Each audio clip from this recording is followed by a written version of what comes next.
have the pleasure of, as Marie said, giving you a little spoiler alert. We have been producing the Let's Go Outdoors guide since 2008. It was the brainchild of Joseph Narvaez, one of the staff people, and our leadership and myself in creating an opportunity for people to get outdoors in a comfortable setting, whether you like looking at night skies or want to go for a night hike to listen to the sounds of nature, or you want to do poetry in the park. There's all different programs for people to enjoy. And in the beginning, we had Antonio Balestreri walk into our office one day and said, I love nature and I'm a falconer who is passionate about preserving and conserving our hawks and birds and falcons and other raptors. And we struck up a relationship. He has been foundational in bringing live animals to the park district, including every single wildlife day that we've been going through. And in fact, he is, I don't know if you hear that, that is one of his birds. So let me introduce Antonio. He is a native of California. He was born and raised in Monterey and has a passion for wildlife. He got his falconry degree in 1974, went to college at San Luis Obispo, and has always cared about the wildlife. In fact, he is so passionate about it that he is one of the few falconers that has an educational license to share the information with you. He's knowledgeable, he's passionate, he loves conservation, and he takes care of wildlife, especially raptors. So without further ado, let me introduce Lex, of course the peregrine comes first, and Antonio. Come on in, Antonio. Thank you, Jackie. Yeah, so how are you doing? I'm doing okay. Lex was pretty vocal. Why is he being so vocal? He's being vocal because he's talking to me. Oh, good. He's an imprint. I raised him from a baby, and he's, oh God, he's, if you want to move over there, Jackie, just a bit. He is, oh gosh, 5 years old this spring.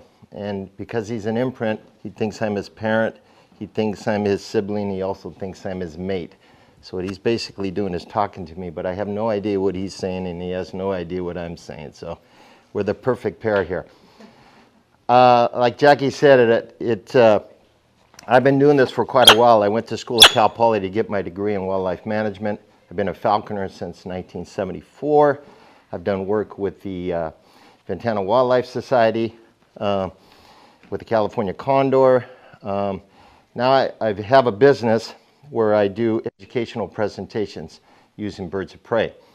I'm licensed by the federal government to use these birds, and they're only under special licensing. All my birds have to be captive bred. Let me take off my mask since everybody's far away from me now and we're all socially distanced. All my birds have to be either captive bred or non-releasable rehabbed birds. And the government takes this very, very seriously. They've allowed a few of us to do this, and I had to show that I had the potential audience, the knowledge. The government does not want these birds to be used for entertainment purposes. They are strictly to be used for educational purposes. So I assure you that these birds are not being abused. The government watches every single thing we do with wildlife. Okay. All right. Now, Lex here is an imprint. This is one of the 3 birds that I brought here today. He is a very, very resilient species, and he's got quite a history here in California and in North America on what we've done with birds of prey. But I'm first of all going to start talking about briefly what it is that makes a bird of prey a bird of prey. A lot of people are not quite sure of that, and birds need to have, at least birds of prey have 3 main characteristics that biologists and scientists normally talk about that distinguish them as birds of prey, and one of them is their beak. They have a long curved beak which is designed for tearing flesh, and they are strictly meat eaters. And they also have claws like all birds do, but they have specialized claws which we call talons, and they use those talons for crushing and piercing their prey. And they also have the best eyesight of any animal on the planet. The daytime birds of prey have the best day vision, and the nighttime birds of prey have the best night vision. And here's a fact that most people don't know, is that the nighttime birds of prey, which are the owls, hunt primarily by hearing, even though they have the best night vision. For example, the barn owl, which is a very common owl, was tested the highest in having the best ability to find its prey in pure darkness. Okay, so we have 11,000 bird species across the planet, and of those, approximately 600 of them are birds of prey. Okay, and of the 600 we have approximately worldwide, we have 50 in North America, and we have 34 here in California. Of the 34 we have here in California, 21 of them are daytime birds of prey, and 13 of them are the owls. And I'm going to name them for you here really quick. Okay, we have the osprey, which it's in its own family. It's neither a hawk or an eagle, it's a fish-eating bird of prey. Then we have two vulture species. We have the California condor, which I have above me here, a model of. And we have the turkey vulture. Okay, then we have 4 falcon species. Smallest to the largest, we have the American kestrel, we have the Merlin falcon, we have the prairie falcon, and we have the peregrine falcon. And then we have 10 hawk species. Now the hawk species are broken up into 3 different genera. We have the forest hawks, which live in forests, and then they use trees for cover and ambush. They have long tails, they have short wings for explosive acceleration, they have long legs for tail chases on birds, and they have long toes adapted for catching birds out of the sky. And those are the sharp-shinned, the Cooper's hawk, and the goshawk. And then we have another genera which has the broad-winged hawks, and those are called the bootios. The bootios are the ones you see sitting on telephone poles, soaring around our skies, sitting along the freeway. Those are more of a direct flight type of a bird. They're not attackers. They usually are more of a perch and search type of a predator. We have the osprey, which is in its own family. It's not a hawk or an eagle. It is a fish-eating bird of prey. We have 2 vulture species. We have the California condor, and we have the turkey vulture. Then we have 4 falcon species. Okay, and the smallest is the American kestrel. Then we have the Merlin falcon, the prairie falcon, and then the peregrine falcon, which I have here, which is a very significant animal here, especially in California. Then we have 10 hawk species, and the hawk species are broken up into 3 different genera. You have the forest hawks, which are ambush hunters, and they use trees for cover. And they have long tails, they have short wings for explosive acceleration. The long tail is for maneuverability. They have long legs for tail chases on birds, and long skinny toes for grabbing birds out of the sky. They are very, very fast and very elusive creatures. They are the sharp-shinned, the Cooper's hawk, and the goshawk. And then we have 10 hawk species, and those are broken up into 3 different genera. Okay, we have, oops, we have what am I talking about? I lost my train of thought there with Lex doing his natural thing. Okay, then we have the bootios. I just talked about the forest hawks. Okay. We have the bootios, which are the broad-winged hawks. They sit up on telephone poles. They're more of a perch and search type of a predator, and they have direct flight straight in on their prey. You see them sitting on telephone poles, on light poles. The most common one we have here in California and North America is the red-tailed hawk. Okay, now they are, and I'm going to name them from the smallest to the largest. They are the broad-winged hawk. We have the red-shouldered hawk, the Swainson's hawk, the rough-legged hawk, the red-tailed hawk, and the ferruginous hawk. And then we have one other species, which it's in its own genus, and that is the Harris's hawk, and that's called the parabutio. And they are very unique in that they are the only social bird of prey in the world other than the vultures. Okay, and they hunt cooperatively in family groups up to 10 birds in one family. Okay, and they are called the wolves of the sky. We have those in Southern California, Arizona, New Mexico, Texas, Louisiana, Mexico, Central America, all the way down into Peru. Okay, and that's one of the birds that I use during my shows, and I actually fly the bird. Okay, all right, then we have 2 eagle species, the golden eagle, the American eagle, the symbol of our country, and, the bald eagle, the American eagle, the symbol of our country, and then the golden eagle. And then we have one harrier, which is called the northern harrier, and we have the white-tailed kite. Now the hawks, the eagles, the harriers, and the kites are all in one family. An eagle is just a large hawk. Many ornithologists years ago would classify an eagle as a hawk over a certain weight. I mean, there are other differences, but they are very similar genetically, okay? And then we have the 13 owl species.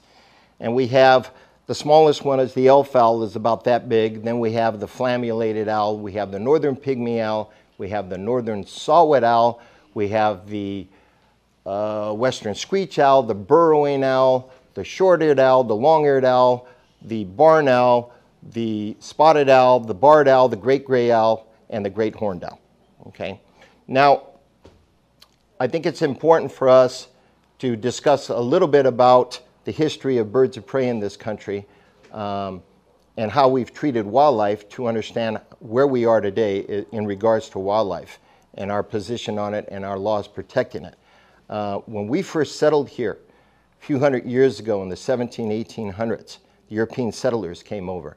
There were basically no laws here protecting wildlife, both here and in North America and in Canada as well. And as we moved westward in our rapid expansion, animals did not have a chance to become resilient and adapt. And we brought in invasive species. We deforested most of our forests. We plowed our prairies and converted things to agriculture and farms. We trapped fur animals for their fur. By the end of the 1800s, many species had gone extinct or were ready to become extinct. We lost the heath hen, the Labrador duck. We had parrots native to North America called the Carolina parakeet. We lost them. We lost the symbol of California, the grizzly bear, because it got in our way during the gold rush. And the passenger pigeon, which was the most abundant bird on this planet. By the end of the 1800s, we had wiped them out. And this is a bird that they said when a flock of them would fly over, it would darken the sky for hours. And we somehow managed to wipe them out, okay?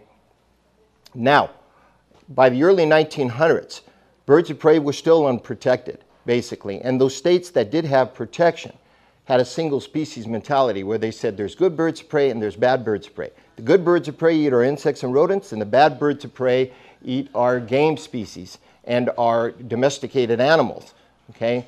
So some states even paid bounties to kill birds of prey. Hundreds of thousands of them were killed over the years. And they even shot them for sport as they were migrating over a mountain. They would brag that on a, quote, good day, they would kill up to 1,500 birds in one day. And all the conservationists cared about at the time and the bird watchers were their valuable songbirds, okay, or their game animals and their domesticated animals.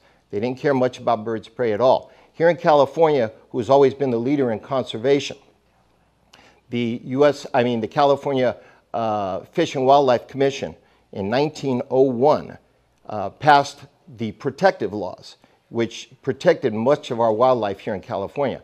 And they provided protection for all but 3 species of birds of prey here in California.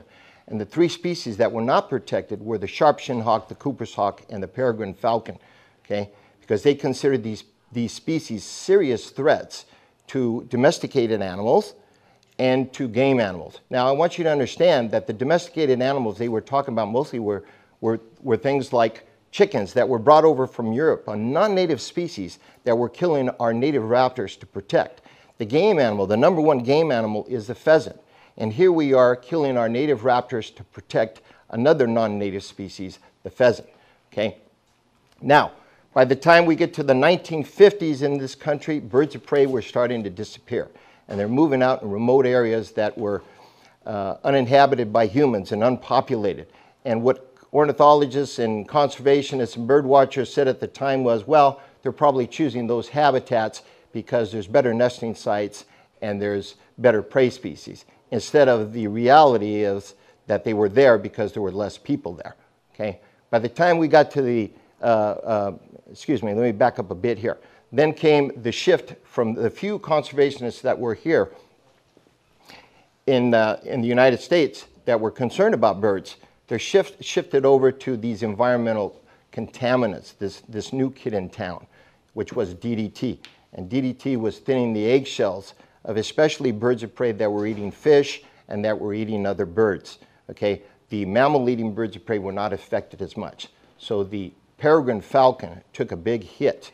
Okay, so did the bald eagle. Now, by the time we're in the 1960s, guys, birds of prey are in big, big trouble. The falconers did a census on the peregrine falcon, this guy right here, and found that in 1964 it was extinct east of the Mississippi River. We had wiped them out in 1/3 of the United States. Okay? The bald eagle here in the lower 48 states, their numbers were down, their pairs were down into the few hundreds, where they were traditionally into the thousands. So by the time we get to 1972, falconers and some conservation groups have been putting pressure on the government, and they finally listened, and they stopped using DDT. EPA says no more DDT in North America in 1972, and birds of prey were finally added to the Migratory Bird Treaty Act, which was created in 1918 to protect our songbirds, but the government waited 54 years before they placed birds of prey on that list. Okay?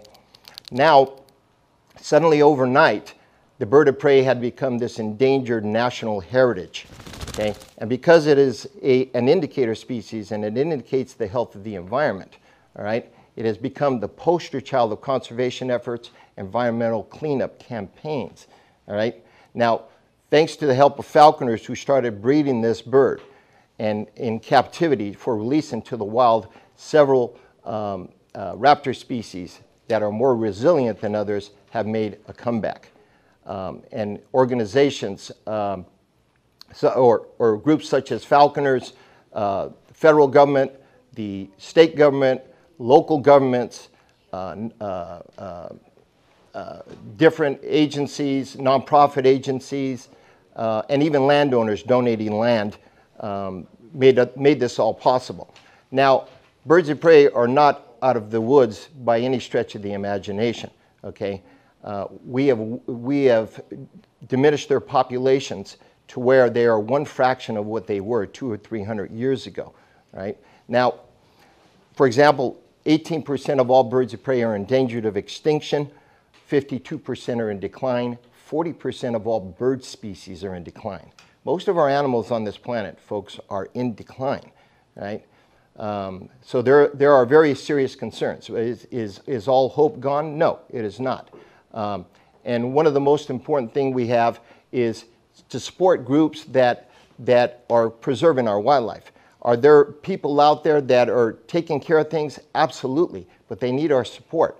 I mean, for example, let me name a couple groups that I support highly because I know the individuals that work there, and they're a great group of people. We have the Ventana Wildlife Society that has done work with the peregrine falcon, the bald eagle, and then now with the California condor.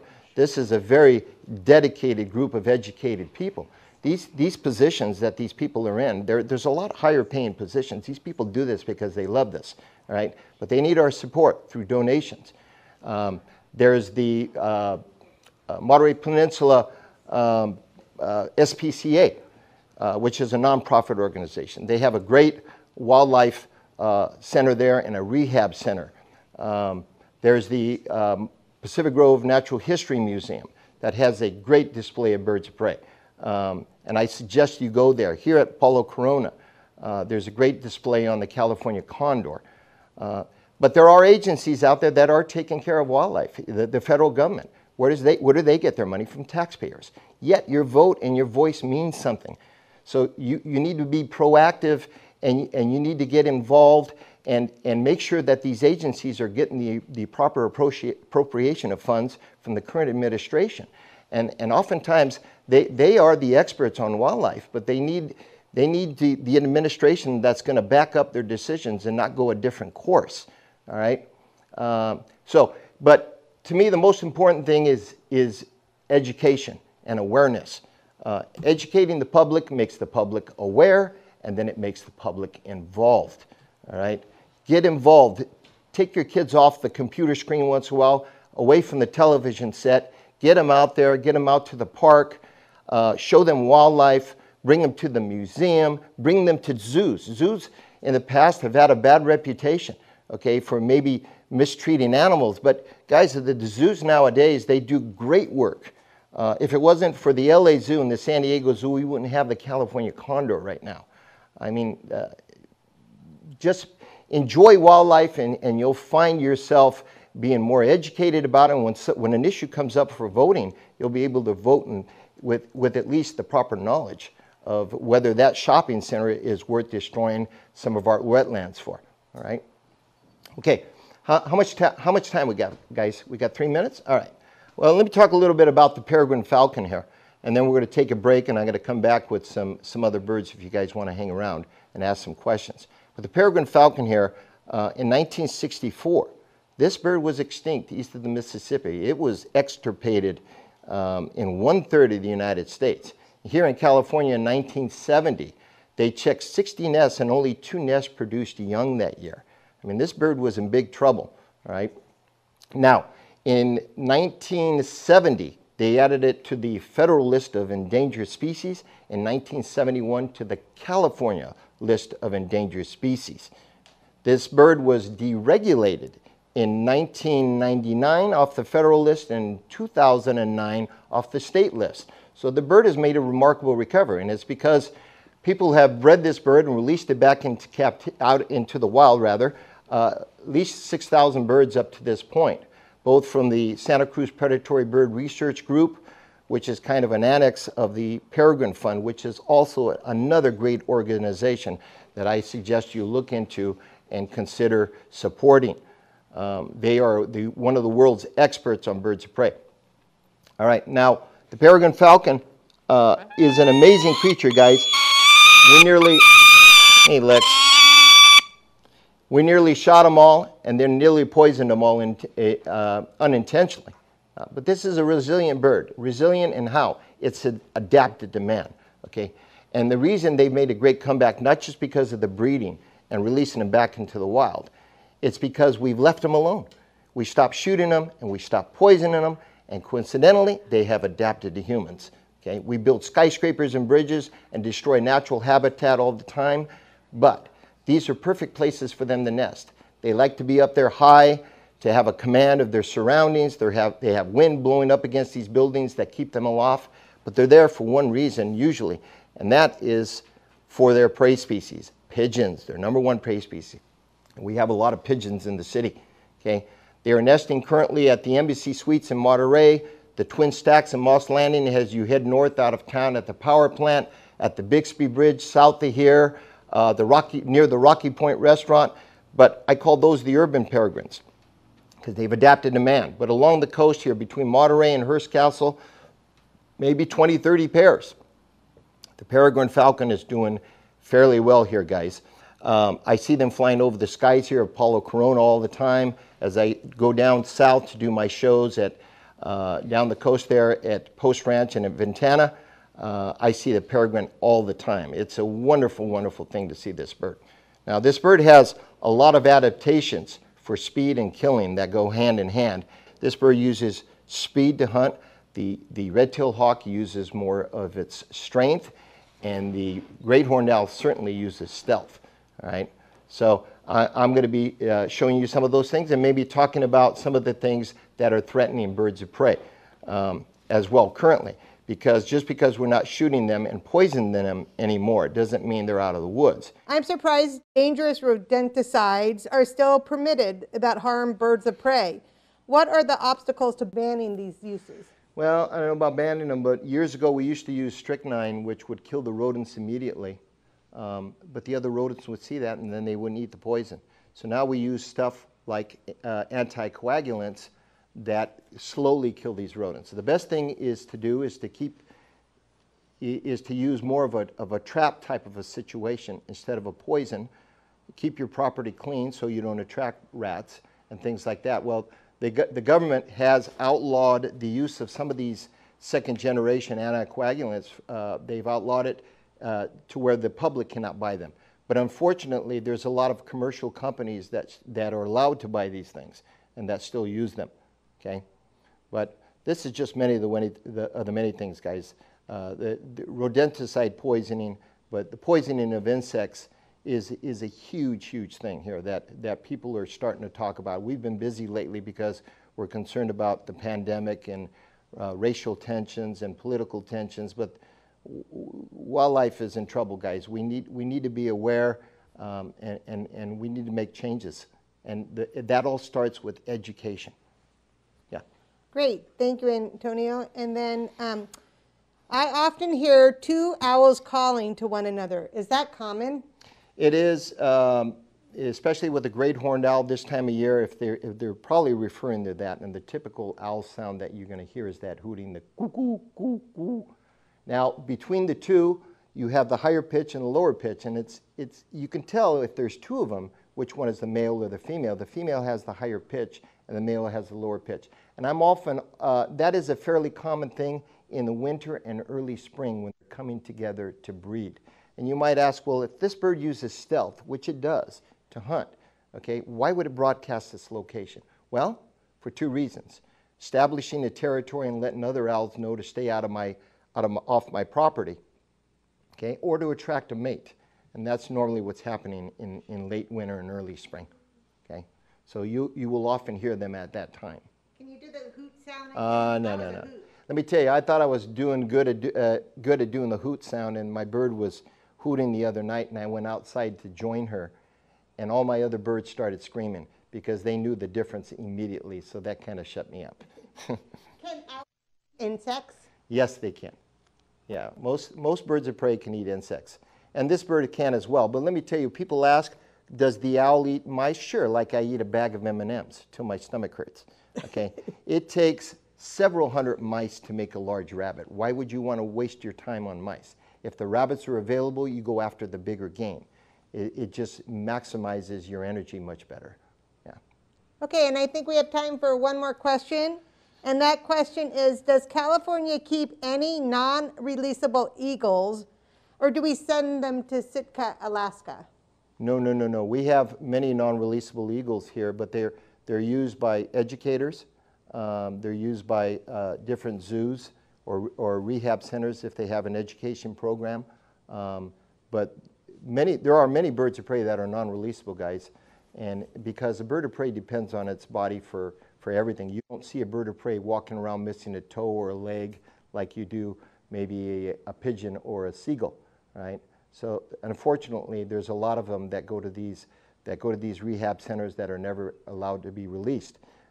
But these birds, when they do go out into the public, they're in some type of an educational type of a program, or where people could see them, right? Thank you, and enjoy the rest of your day and tomorrow.